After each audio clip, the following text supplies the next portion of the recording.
है एवरीवन, स्वागत है आपका अपने YouTube channel visual art point में। और आज हम अपना ये कला से रिलेटेड दूसरा वीडियो लेकर आए हैं जिसमें हम इसके प्रकारों के बारे में पढ़ रहे थे। जैसा कि मैंने पहले भी बताया है कि हम लोग ज़्यादा मैटर को एक वीडियो में कवर नहीं करेंगे। उससे क्या होगा कि आप लोग उसको लिख भी नहीं पाएंगे और साथ ही साथ उसमें कंफ्यूज भी रहेंगे। हो सकता है लंबे वीडियोस का मैटर आपको आप उसको जल्दी पूरा ना कर पाएँ, इसलिए छोटी छोटी वीडियोस और छोटा छोटा मैटर हम लेकर आ रहे हैं। वो आपकी कैपेसिटी के ऊपर डिपेंड करता है कि आप दिन में कितने वीडियोस देखते हैं या कितना आप एक दिन में नोट करते हैं।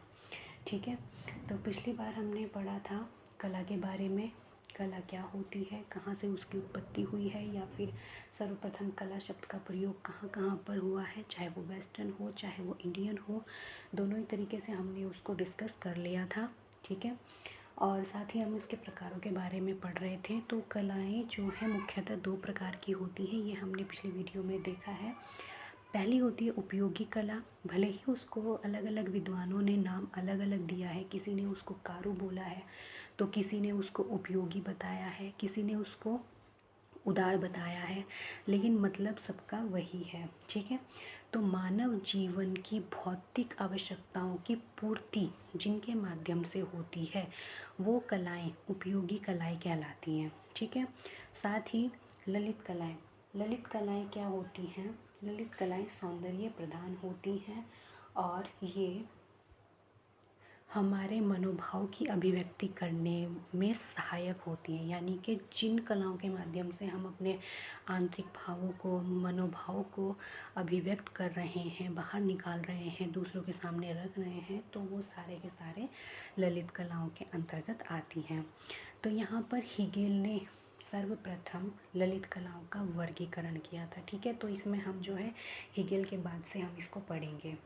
मैटर इसमें बहुत सारा है, हो सकता है इसका तीसरा पार्ट भी आए, तो आप लोग जो है ध्यान से उसको लिख लीजिएगा और उसको रिवाइज कर लीजिएगा। हीगल ने कलाओं को इंद्रियों के आधार पर दो वर्गों में बांटा है। ठीक है, तो हीगल ने भी इंद्रियों के आधार पर, हमारी 5 इंद्रियां होती हैं, तो इंद्रियों के आधार पर इन्होंने कलाओं को दो वर्गों में बांटा है। पहली है दृश्य कला, जिसको हम बोलते हैं विजुअल आर्ट, जिसके बारे में हम पढ़ रहे हैं। ठीक है, दृश्य कला से उसके शब्द से ही प्रयोग हो रहा है दृश्य, यानी कि जो देखी जा सके। ठीक है, तो दृश्य कलाएं जिनको विजुअल आर्ट बोलते हैं। दूसरी इन्होंने बताई है श्रव्य कला। श्रव्य कला होती है ऑडिटरी कला, यानी कि जिसको हम सुन सकें, यानी कि श्रवण कर सकें, हमारे इंद्रियों के माध्यम से इन्होंने दो तरह की कलाएं बताई हैं। ठीक है, हीगेल ने ही सर्वप्रथम ललित कलाओं का वर्गीकरण किया, ये मैंने बता दिया आपको अभी, जिसे हीगेलियन क्लासिफिकेशन ऑफ फाइन आर्ट्स कहते हैं। तो ललित कलाओं को अंग्रेजी में फाइन आर्ट्स ही बोला जाता है।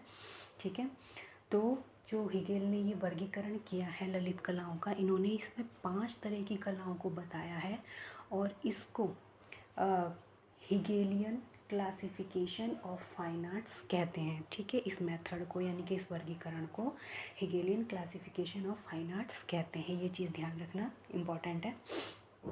तो इन्होंने उनकी विशिष्टता के अनुसार, यानी कि उनकी प्रमुखता के अनुसार, या उनकी फिर ये कहें कि स्थान के अनुसार उन्होंने उसको क्रम में रखा है। तो सबसे ऊपर इन्होंने रखा है काव्य कला को, यानी कि पोएट्री आर्ट्स। तो काव्य कला को इन्होंने सर्वश्रेष्ठ बताया है, इसलिए इन्होंने इसको सबसे ऊपर रखा है। दूसरे नंबर पर आती है संगीत कला, यानी कि म्यूज़िक आर्ट। ठीक है, तीसरे नंबर पर आती है चित्रकला, जिसमें हम पेंटिंग्स बनाते हैं, चित्र बनाते हैं। तो ठीक है, ये तीसरे नंबर पर आती है। चौथी होती है मूर्ति कला, यानी कि स्कल्पचर। ठीक है, पांचवी होती है वास्तुकला, स्थापत्य कला। वास्तुकला को ही स्थापत्य कला बोलते हैं, जिसको हम इंग्लिश में बोलते हैं आर्किटेक्चर। ठीक है, तो इन्होंने 5 तरह की कलाओं के बारे में बताया है और हीगेल ने सर्वश्रेष्ठ कला काव्य को माना है, जबकि उनके अनुसार सबसे निम्न कला वास्तुकला है। ठीक है, जैसा मैंने पहले बोला था कि इनकी विशिष्टता के अनुसार इन्होंने इनका क्रम रखा है। तो सबसे ऊपर इन्होंने काव्य कला को रखा है क्योंकि इन्होंने इसे सर्वश्रेष्ठ माना है, ठीक है। उसके बाद इन्होंने सबसे नीचे वास्तुकला या स्थापत्य कला को रखा है, जिसको इन्होंने निम्न माना है, यानी कि छोटा माना है, ठीक है। काव्य कला अर्थ प्रधान होती है, शब्द एवं अर्थ इसके प्रधान गुण होते हैं। देखो पोइट्री, जब कोई लेखक एक कविता लिखता है या पोइट्री लिखता है तो उसमें कुछ शब्दों का समावेश होता है, वो भी अपनी भावनाओं की अभिव्यक्ति ही कर रहा होता है उस कविता में, अपने अनुभव को व्यक्त कर रहा होता है, तो उसकी भाषा कोई भी हो, तो इसलिए ये क्या होती है, अर्थ प्रधान होती है, यानी कि उसके शब्दों का एक अर्थ होता है, एक मीनिंग होती है, जिसमें शब्द और अर्थ दोनों इसके प्रधान गुण माने जाते हैं। ऐसा नहीं है कि कवि कुछ भी लिख देगा और वो कविता बन जाएगी। तो एक कवि जब कोई कविता लिखता है या कविता का निर्माण करता है तो उसमें कुछ शब्दों का समावेश करता है जिनका अर्थ होता है, तो इसीलिए काव्य कला को अर्थ प्रधान माना जाता है और शब्द और अर्थ इसके प्रधान गुण माने जाते हैं, ठीक है। इन दोनों के निर्माण से ही, यानी कि इन दोनों के मिलने से ही एक कविता बनती है, ठीक है। दूसरी आती है संगीत कला, ये ध्वनि प्रधान होती है, ठीक है। जब हम किसी का संगीत सुनते हैं या म्यूज़िक सुनते हैं या कोई गाना सुनते हैं तो वो ध्वनि प्रधान होती है, क्योंकि वो हमारे कानों से सुनी जा रही है। उसमें जो प्रधान गुण होते हैं स्वर तथा नाद, स्वर तथा नाद इसके प्रधान गुण होते हैं। आपको पता है कि संगीत कला में 7 स्वर होते हैं और ध्वनि का जो ध्वनि की जो उत्पत्ति होती है या जो उसका मतलब शुरुआत होती है वो नाद से शुरू होती है। ये हम सौंदर्य शास्त्र में पढ़ेंगे, अभिनव गुप्त वगैरह ने इसके बारे में बताया है, ठीक है। तो ये हम ध्वनि सिद्धांत में आगे पढ़ेंगे, नाद के बारे में एक्सप्लेन हम बाद में करेंगे। फ़िलहाल हम जो है कलाओं के बारे में पढ़ रहे हैं तो इसी को हम डिस्कस करते चलेंगे। तो संगीत कला ध्वनि प्रधान होती है, इसके गुण स्वर तथा नाद दोनों होते हैं, ठीक है। चित्रकला रूप प्रधान होती है। देखो इसमें चित्रकला, मूर्तिकला और स्थापत्य कला, ये तीनों ही कलाएं जो हैं रूप प्रधान होती हैं, क्योंकि इनको हम सामने देख सकते हैं, इनसे कोई स्वर नहीं आता है या फिर ये गाना बजाने के लिए यूज़ नहीं क्यों होती हैं, इनका केवल रूप, आकार और रंग होता है, ठीक है। तो चित्रकला जो होती है रूप प्रधान होती है और ये विभिन्न धरातलों, धरातलों से मेरा मतलब है कि विभिन्न तरह के बेसिस पर, जैसे दीवार हो गई, कागज़ हो गया या फिर फर्श हो गया, और आजकल न जाने कितनी चीज़ें चल रही हैं, जैसे लकड़ी का बोर्ड हो गया, कैनवास हो गया, तो ये विभिन्न धरातलों पर आकार, रंग, रूप, रेखाओं द्वारा चित्रों को अंकित किया जाता है, ठीक है। चित्रकला के अंतर्गत इन सारी चीज़ों को मिलाकर ही हम एक कृति का निर्माण करते हैं, एक चित्र का निर्माण करते हैं, इसलिए इसको चित्रकला कहते हैं। उसमें हम रंगों का भी इस्तेमाल करेंगे, उसमें हम ड्राइंग भी बनाएंगे, और मीडियम हमारा चाहे जो भी हो, ठीक है। मीडियम्स के बारे में हम आगे डिस्कस करेंगे।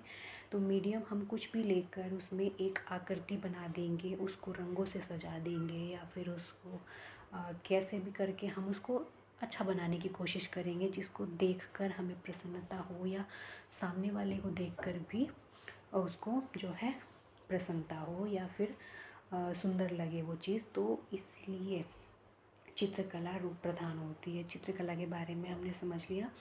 अब आती है मूर्तिकला। मूर्तिकला भी रूप प्रधान होती है, ये मैंने बताया है अभी, जिसमें विभिन्न माध्यमों द्वारा चारों ओर से तराशकर मूर्ति का रूप दिया जाता है। देखो बोलने से ही समझ आ रहा है मूर्ति, मूर्ति क्या है। मूर्ति विभिन्न माध्यमों में ढाली गई कोई चीज़ जिसका एक आकार बन जाए, एक 3D शेप बन जाए, ठीक है, तो वो जो है मूर्ति होती है, ठीक है। हमने देखा है आजकल कि मूर्तिकार कितनी तरह की मूर्तियाँ बनाते हैं, उसमें जो है आजकल आधुनिक समय में डिफरेंट टाइप के स्कल्पचर्स भी बनाए जाते हैं। पहले टाइम पे राजाओं महाराजाओं के समय में या फिर जब मंदिर, भवन या फिर अन्य चीज़ें बनाई जाती थी तो मूर्तियों को आदर्श रूप में बनाने के लिए ग्रंथों से संबंधित नियम को अपनाकर ही उनका निर्माण किया जाता था। मूर्तियों के बारे में हम डिटेल में मूर्तिकला में ही पढ़ेंगे, क्योंकि अपने वीडियोस में मैं मूर्तिकला के ऊपर भी वीडियोस लेकर आऊँगी। वो भी हमारा एक इम्पॉर्टेंट पार्ट है हमारे इस आर्ट्स का, ठीक है।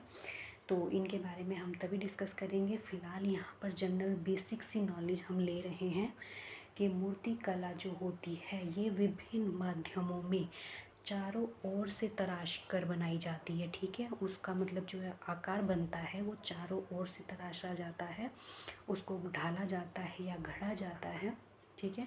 तब कहीं जाकर एक मूर्ति का निर्माण होता है। ये दो प्रकार की होती है, हाई रिलीफ और लो रिलीफ। रिलीफ का मतलब होता है उभावदार, ठीक है। तो जो उभार होता है, मतलब हाई रिलीफ में मूर्ति का उभार जो होता है वो काफ़ी हाई होता है, काफ़ी ऊपर तक होता है, या फिर ये कह लो कि उसको बहुत गहराई से खोदा जाता है, उसमें काफ़ी सारी डिटेल वर्क किया जाता है, इसलिए इसको हाई रिलीफ बोलते हैं, ठीक है। दूसरा होता है लो रिलीफ। लो रिलीफ में मूर्तियों को कम उभारा जाता है, हल्का सा सब चपटापन उसमें रहता है। जैसे हमारे कॉइन्स होते हैं, या फिर हमारे दीवारों पर कुछ मूर्तियाँ बनी होती हैं, तो उनका जो उभार होता है वो कम होता है बजाय इसके, ठीक है। उनमें इतना डिटेल वर्क नहीं होता, तो इसलिए उसको लो रिलीफ कहते हैं। फिर आती है वास्तुकला या स्थापत्य कला। ये भवन निर्माण की कला होती है, यह भी रूप प्रदान होती है, ठीक है। आर्किटेक्चर हमारा भवन निर्माण से संबंधित है। इसमें हमारे बिल्डिंग्स आ गए, मंदिर आ गए, स्तूप आ गए, चैत्य आ गए, और हमारे घर आ गए, कुछ भी, ठीक है। तो जो भवन निर्माण से संबंधित कला है उसी को हम वास्तुकला या स्थापत्य कला बोलते हैं। इंग्लिश में इसको आर्किटेक्चर बोला जाता है। समझ आ गया। फिर आती है, इसके अतिरिक्त कलाओं को अनेक रूपों में वर्गीकृत किया गया है, ठीक है। तो ये तो हमने 5 कलाओं के बारे में यहाँ पे पढ़ लिया। इसके अलावा भी अन्य वर्गों में या अन्य रूपों में इसको रखा गया है, इन्हीं कलाओं को अलग अलग उसमें रखा गया है, तो इसके बारे में भी हम डिस्कस करेंगे, ठीक है। पहली है स्थिर कलाएं, जिनको इंग्लिश में स्टैटिक आर्ट बोलते हैं, ठीक है। जो स्थिर हैं यानी कि जो ठहरी हुई हैं वो स्थिर कलाएं होती हैं। इनमें चित्र, मूर्ति तथा वास्तु को रखा जाता है। इन्हें देश सापेक्ष भी कहते हैं। याद रखना, ये इम्पोर्टेंट चीज़ है कि स्थिर कलाओं को क्या कहते हैं, या स्थिर कलाओं में किन कलाओं को रखा जाता है। तो चित्र, मूर्ति और वास्तु जो कहीं जा नहीं सकती, जो इधर उधर हटाई नहीं जा सकती या चल नहीं सकती, ठीक है, तो उनको स्थिर कलाएं कहते हैं, स्टैटिक आर्ट बोलते हैं, और इसको देश सापेक्ष भी कहते हैं। दूसरी है गतिशील कलाएं यानी कि डायनामिक आर्ट्स। तो ये इसमें हम रखते हैं नृत्य और काव्य को। नृत्य गतिशील होता है क्योंकि उसमें हमारी बॉडी जो है मूवमेंट करती है, ठीक है। इसमें कोई मूवमेंट नहीं होता, लेकिन इसमें मूवमेंट होता है, हमारे बॉडी पार्ट्स हिलते हैं। हम जब डांस करते हैं तो हमारी जो शरीर है वो गतिशील अवस्था में होता है। वैसे ही काव्य में भी जब कोई पोएट अपनी पोएट्री को बोलता है तो उसमें गतिशीलता आ जाती है, इसीलिए इसको गतिशील कलाओं में रखा जाता है, ठीक है। इनको डायनामिक या काल सापेक्ष टेम्पोरल भी कहते हैं। ये दोनों चीज़ें बहुत इम्पोर्टेंट हैं, इसको ध्यान से लिख लीजिएगा और पढ़ लीजिएगा। फिर आती है निम्न कलाएं। निम्न कलाएं यानी कि माइनर आर्ट्स। इनमें कौन कौन सी कलाएं रखी जाती हैं? पात्रकला, खिलौने, वस्त्रों की कारीगरी एवं आभूषण की कलाओं को इसमें रखा जाता है, ठीक है। तो ये जितनी भी कलाएं हैं यानी कि पात्रकला हो गई, खिलौने बनाना हो गया, या वस्त्रों की कारीगरी हो गई, वस्त्रों पर जो कारीगरी की जाती है वो हो गई, आभूषण की कलाएं हो गई यानी कि जो ज्वेलरी बनाते हैं उनकी जो कलाएं होती हैं वो सारी की सारी किस में आती हैं? निम्न कलाओं में आती हैं, ठीक है। इनको माइनर आर्ट्स भी कहते हैं। तो अभी हमने इसके बारे में पढ़ा, इसके अलावा भी हमारे लिए मतलब हम उच्च कलाओं के बारे में पढ़ेंगे, किस ग्रंथ में कितने तरह की कलाएं बताई गई हैं। जैसे शैमेंद्र ने अपनी कला विलास में 64 कलाओं का वर्गीकरण मतलब 64 कलाओं के बारे में बताया है। तो वो सारी चीज़ें हम अगली वीडियो में पढ़ेंगे। ठीक है।